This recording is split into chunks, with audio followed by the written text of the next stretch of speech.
കാറുകാരൻ വെക്കും ഒരു ബൈക്കാരൻ വരുന്നുണ്ട്.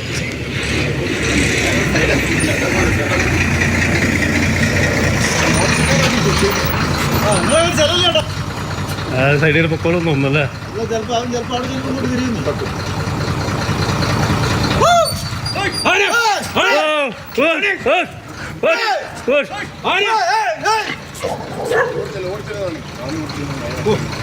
ഭാഗ്യം കേട്ടോ.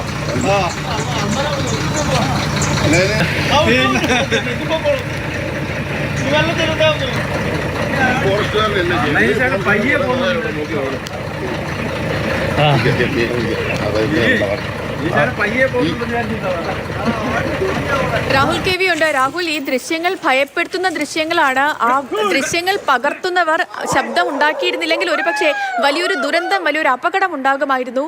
അപ്പോൾ ഇതെപ്പോഴായിരുന്നു ഈ ഒരു സംഭവം നടന്നത്? സേതു, ആദ്യമേ പറയട്ടെ, ഇത് വനമേഖലയിലൂടെയുള്ള റോഡാണ്. ആന ഇവിടെ ഇറങ്ങുന്നത് പുതിയ സംഭവമൊന്നുമല്ല. സ്ഥിരം ആനയുടെ സാന്നിധ്യമുള്ള സ്ഥലങ്ങൾ തന്നെയാണ്. പ്രത്യേകിച്ച് രാവിലെ, വൈകിട്ട്, രാത്രി കാലങ്ങളിലൊക്കെ ആന പതിവായി തന്നെ ഇറങ്ങി അത് യാത്രക്കാർക്കൊക്കെ ശല്യം ഉണ്ടാക്കുന്ന സ്ഥലം തന്നെയാണ്. ഇപ്പോൾ ഇന്ന് രാവിലെ 7 മണിയോടുകൂടിയാണ് ഈ ആന അവസാനമായി ഇറങ്ങി കാർ യാത്രക്കാരെ മുൾമുനയിൽ നിർത്തിയ ഈ ഒരു സംഭവം ഉണ്ടായിട്ടുള്ളത്. അതായത് പറഞ്ഞതുപോലെ 2 വശത്തും വനമാണ്. ഒരു ഭാഗത്തെ കാട്ടിൽ നിന്ന് ആന ഇറങ്ങുന്നു, നേരെ റോഡിലൂടെ നടന്നു നീങ്ങുന്ന സമയത്താണ് മുൻപിലൂടെ മറ്റൊരു കാറ് വരുന്നത്. വേഗത്തിൽ വരുന്ന ഒരു കാറായിരുന്നു. അപ്പൊ ഈ ദൃശ്യങ്ങൾ പകർത്തിയത് മറ്റൊരു വാഹനത്തിൽ വന്ന യാത്രക്കാരാണ്. അവർ ശബ്ദമുണ്ടാക്കി ആനയെ കാട്ടിലേക്ക് നിർത്താൻ ശ്രമിക്കുകയാണ്. ഒപ്പം തന്നെ അവിടെ തെരുവുനായ്ക്കളൊക്കെ ആനയ്ക്ക് പിറകെ ഓടുകയും ചെയ്യുന്നുണ്ട്.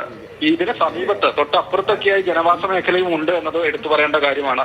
പ്രത്യേകിച്ച് നമ്മുടെ ഈ കുറുവ ദ്വീപിന് ആ ഭാഗത്തേക്കൊക്കെ പോകുന്ന റോഡ് ഇത് തന്നെയാണ്. അവിടെ അജീഷിനെ കാട്ടാന ചവിട്ടിക്കൊന്ന ആ ഒരു പരിസരമൊക്കെ ആയിട്ട് വരും ഈ സ്ഥലം. തൊട്ടടുത്തല്ല, ഈ റോഡിലൂടെ തന്നെയാണ് അങ്ങോട്ടേക്ക് പോവുക എന്നതാണ്. അതിൽ ആന വരുന്നു, കാർ അവിടെ അരികത്ത് ചേർത്ത് നിർത്തുകയാണ്. പക്ഷെ ഇപ്പുറത്തെ ഭാഗത്ത് ക്രാഷ് ഡിവൈഡർ ഉണ്ടായത് കൊണ്ട് തന്നെ ആനയ്ക്ക് താഴോട്ട് ഇറങ്ങാൻ പറ്റാത്തൊരു അവസ്ഥയാണ്. അപ്പോൾ ആന ഈ കാറിന് നേരെ നീങ്ങുന്നു. അപ്പോൾ ഈ മറ്റു വാഹനത്തിലുള്ള യാത്രക്കാർ കൂടുതൽ ശബ്ദം ഉണ്ടാക്കിയത് കൊണ്ടാണ് ആന അക്രമകാരിയാകാതെ നേരെ നടന്നു കഴിഞ്ഞത്. മറ്റു അനിഷ്ട സംഭവങ്ങളൊന്നും തന്നെ ഉണ്ടായിട്ടില്ല എന്നതാണ് ഏറ്റവും ആശ്വാസകരമായ കാര്യം. വനമേഖല തന്നെയാണ്, സ്ഥിരമായി ആനയുടെ സാന്നിധ്യമുള്ള സ്ഥലമാണ്. യാത്രക്കാരൊക്കെ ജാഗ്രത പാലിക്കണം, അതീവ ശ്രദ്ധ പുലർത്തണമെന്ന് വനംവകുപ്പായാലും മറ്റു ജനപ്രതിനിധികളായാലും നിർദ്ദേശം നൽകുന്ന ഒരു സ്ഥലം കൂടിയാണ്. രാവിലെ 7 മണിയോടുകൂടിയാണ് ഈ ഒരു സംഭവം. ആന പിന്നീട് കാട്ടിലേക്ക് തന്നെ നടന്നു നീങ്ങി. ശരി രാഹുൽ, എന്താണെങ്കിലും ഭീതിപ്പെടുത്തുന്ന ദൃശ്യങ്ങൾ തന്നെയാണ് നമ്മൾ കണ്ടത്. നമുക്ക് ദൃശ്യങ്ങൾ ഒരിക്കൽ കൂടി കാണാം.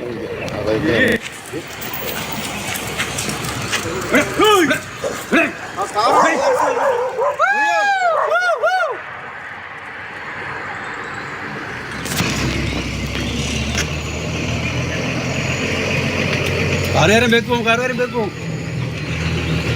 ഒരു ബൈക്കാരൻ വരുന്നുണ്ട്.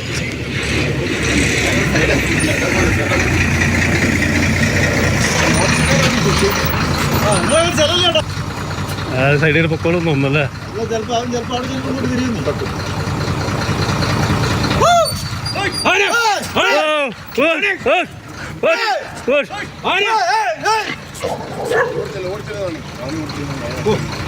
ഭാഗ്യം കേട്ടോ.